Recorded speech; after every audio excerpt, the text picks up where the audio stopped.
This is not a very well-made moccasin, and this is the best-made moccasin on Earth. There is nothing better than this, quality-wise, durability-wise, anything like that. 107 years ago, during World War I, the US military purchased these exact moccasins. These moccasins were the only footwear that could build machines that, quote, scared the living daylights out of civilians. The most famous builders of these machines, though, were the Germans. Their goal with them was to terrify the British, bring panic to their cities, and ultimately lead the British government to collapse. These German bombing runs were called the Zeppelin raids. You've seen a Zeppelin before, and these beautiful moccasins built US airships. The Russell Moccasin Oneida is no ordinary moccasin, and it was chosen by the US military because of this wet-lasted, molded outsole. It's incredibly durable, but also silky soft, so people that were building airships could walk on the airship skin without puncturing and tearing the fabric, which was cotton impregnated with rubber. Nowadays, though,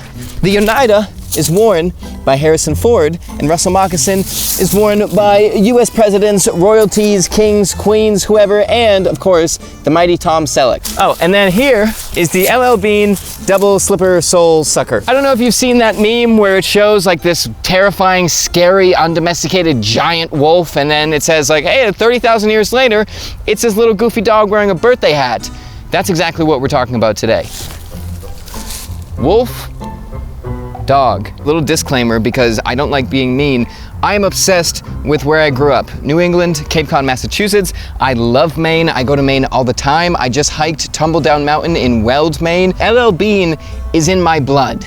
That being said, 3 things about LL Bean. Number 1 is LL Bean officially is the world record title holder for the worst product photo I have ever seen of a boot on the internet. It's weird that they only took 1 picture of that boot for the website too, because it's a very beautiful boot in real life. But number 2, I do to a degree understand why they have to make this moccasin like they do. And it looks nice the way I'm holding it right now, but no offense to LL Bean, it's not very nice. And number 3, I hiked Tumbledown Mountain in my Russell Moccasin backcountries because Russell Moccasin is my favorite boot brand of all time and has been for 2 years. But I did want to make it very clear that this video is not sponsored by Russell Moccasin. I reached out to them the first time ever, like last year. I reached out to them again to do this video. All I asked for them was that they give me a free pair of Oneidas that I could talk about, and they make a pair of boots for my dad.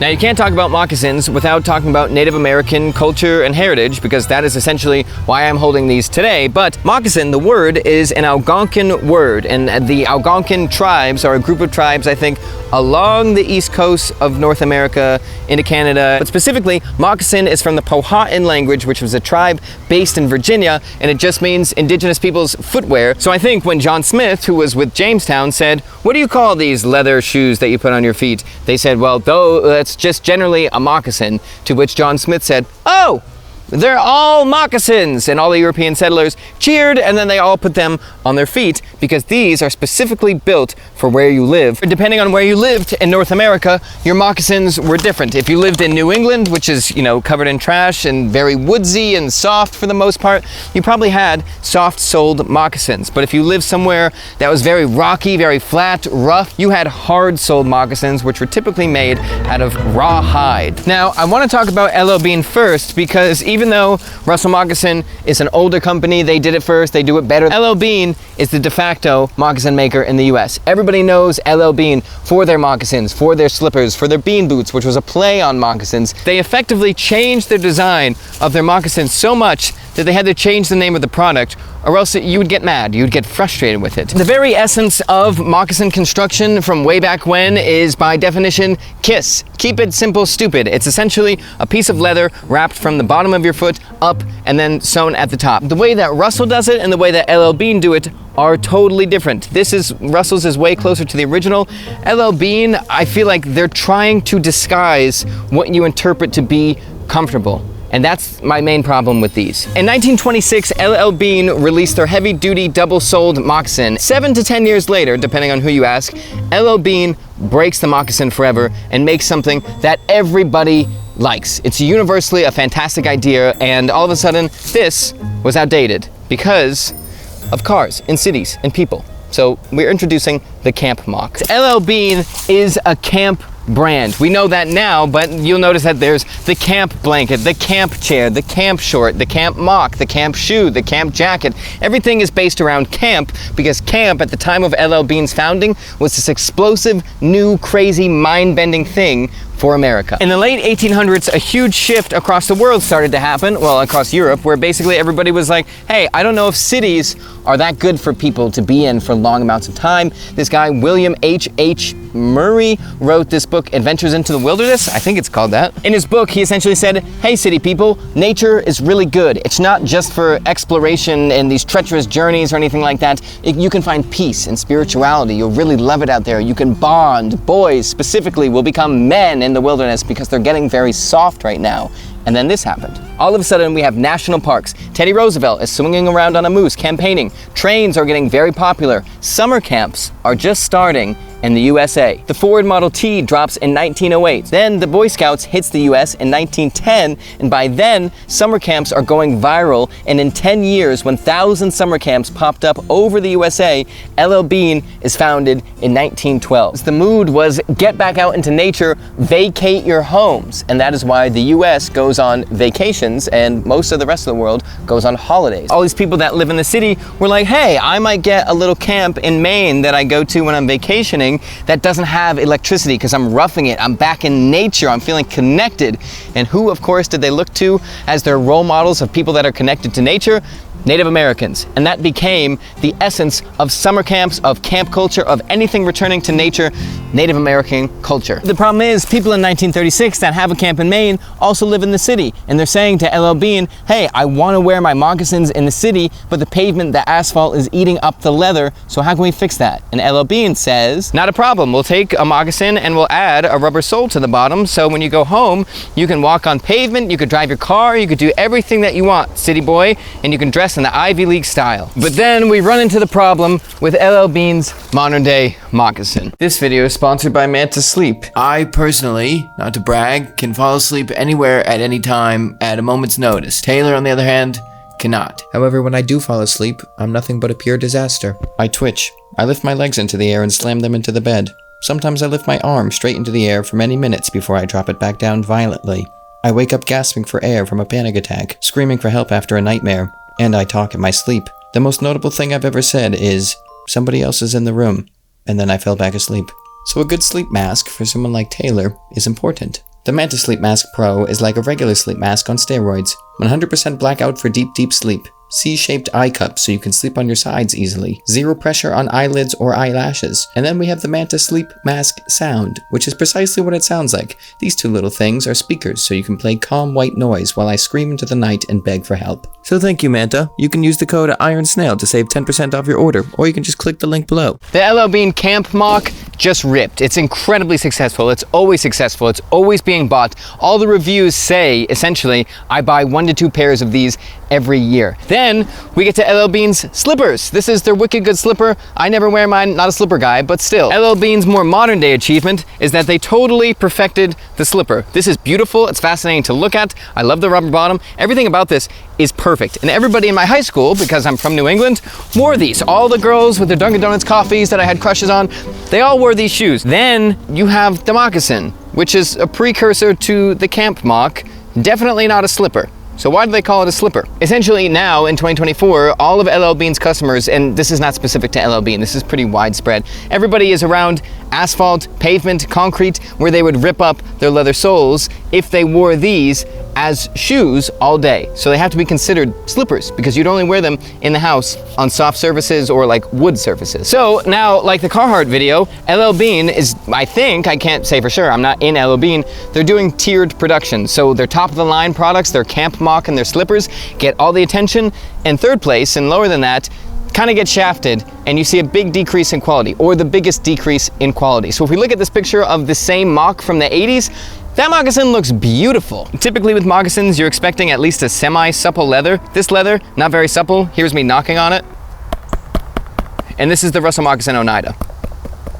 Obviously we can't ignore price, we'll get to that in a second, that's a huge deal, but this is the insole. LL Bean says this is leather on top, very foamy on the side, and then we have obviously leather lining too. And then remember when I said over there, the ethos of moccasins is keep it simple, stupid. It's leather wrapped around your foot, and that should be it. You should be connected with the ground. You should be able to feel things. LL Bean, I feel like, since they changed the leather so much, and it's quite a thin leather, these two pieces equal what one piece used to be, so it would feel weird if they didn't put a giant, thick piece of foam in between you and the leather. So really, I think what LL Bean is trying to do, and it may sound like I'm saying they're evil for doing this, I'm not trying to say that. I'm just saying what they're trying to do is blind you with comfort through foam and not through your feet molding to leather. And it feels, when you're walking on this foam, like you're walking on a cylinder of foam that will break down over time as you use it. But the real rub of it all is, even though these are double-soled moccasins that were originally meant for going on canoes, walking outside, walking around camp and everything, if you did that now, you'd wear through these very quickly because the leather is so thin, and you'd hit foam and you think these are trash. Water's coming in, I don't want to wear them at all anymore.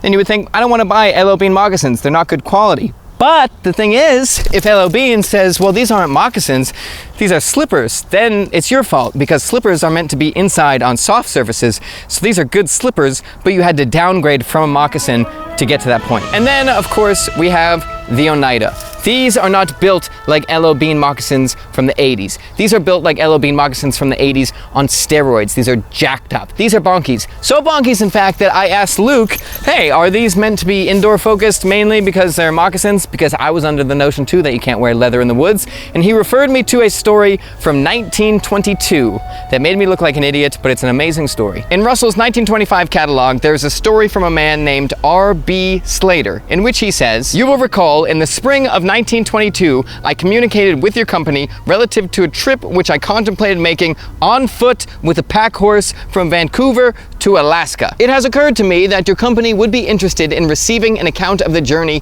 together with the return of the Ike Waltons, the boots, which have accompanied me throughout the trip. I have worn them for 153 consecutive days, during which they have covered a distance of over 1,800 miles. They have traversed mountains, forests, barren landscapes, wilderness, swamps, forded rivers, and creeks, and have trailed over snow for days at a time on the eventful journey during the varied climates encountered on my route. The Ike Walton boots that R.B. Slater wore on an 1,800-mile trip by foot used the exact same construction as the Russell Moccasin Oneida. Same outsole, same materials on the inside, everything's the same, and I'm in the corner talking to Luke like, Luke, do you think they'd be good to go on a brief walk outside? Also, I just feel like I should acknowledge the fact that I know these are 3 times more expensive than LL Bean. I'm not saying like, don't get LL Bean, get these instead. I'm saying this is not a very well-made moccasin, and this is the best made moccasin on earth. There is nothing better than this, quality-wise, durability-wise, anything like that. There's of course plenty of stuff in between this and this, plenty of great Maine-made brands and stuff like that, but you can't get any higher than this. That's why it's fun to talk about today. The outsole is incredibly interesting, very different. This is 8-ounce bull hide from Seidel, I'll put the correct pronunciation here, but it's Seidel, you idiot. This is a very beefy leather, and it's very stuffed with oils and waxes for extra water resistance. It feels like greasy and wet. So the outsole right away, I would estimate, is 2 times thicker than LL Bean's. Then under this outsole, we have another chunk of leather, the same thickness, called a slip sole, which is 8 ounces and running under here. Then we hit the vamp, which is 4.5-ounce leather, which is also very heavy, supple, you know, whatever. Then obviously we have the kind of final insole layer of leather right here, which is 4.5 ounces of leather again. R.B. Slater, the guy that walked 1,800 miles, wore through the outsole and then the slip sole, so he didn't touch the vamp of his shoes, which means that you could just pop those 2 off, resole the boots, and they'd be good to go. But either way, time to talk about butt stitches. This is a butt stitch. You've seen it a billion times. This is also a butt stitch. You've seen it a billion times. Nothing wrong with a butt stitch. You've probably seen as many butt stitches as you have butts in real life, because you see 2 to every 1 butt. Now that I said that, you will probably notice a distinct lack of butts on Russell Moccasin products. All of them. In 1910, a man at Russell named Teofil Luzinski invented the overlap seam. If you compare the overlap seam to a butt seam, the butt seam is way less durable and way less water resistant, so it's not good to Russell. So they don't use it. The butt seam drives up cost because on average it takes 4 to 5 times longer to do than a butt seam, which means the cost of labor to make these goes up much higher. The other main difference is wet lasting. Picture a piece of paper and picture a set of cups. Regular moccasins are made by taking a piece of paper, folding it up, stitching it, butt stitching it all together, and then letting it go. Russell Moccasins, on the other hand, picture a cup. You have a cup, you put another cup in, you could stitch those two cups together, but they already have shape. They already are taken to a form. You're just stitching them all together. Butt stitches, both on the front and on the back, are a byproduct of not wet lasting, and by wet lasting, you can avoid butt stitches and not have them in the back because you're sewing cups together, so the leather's already in that shape. Sorry, my phone's in there, that's not a foot. Now, according to Luke, wet lasting allows them to use much, much heavier leathers throughout, and then finally, like I was saying, you could have the world famous overlap seam here to create the indestructible moccasin. Okay, and now as it's getting dark outside, let me leave you with the funnest fact of this video. Thank you so much for watching, by the way. I appreciate you. I'll see you next week. But this is the foundation of every single Russell Moccasin product. If you add leather up here, going up your leg, and you add a vegetable tan midsole and a rubber outsole, it'll be a boot. The Oneida is the foundation of it all. You're essentially adding or taking away things from the Oneida to make all of Russell Moccasin's other products. Luke told me that and I was like, oh my God, you're right. And he was like, I own the company, of course I'm right. And I was like, wow, you're right, dude, you're right. So I thought that was cool.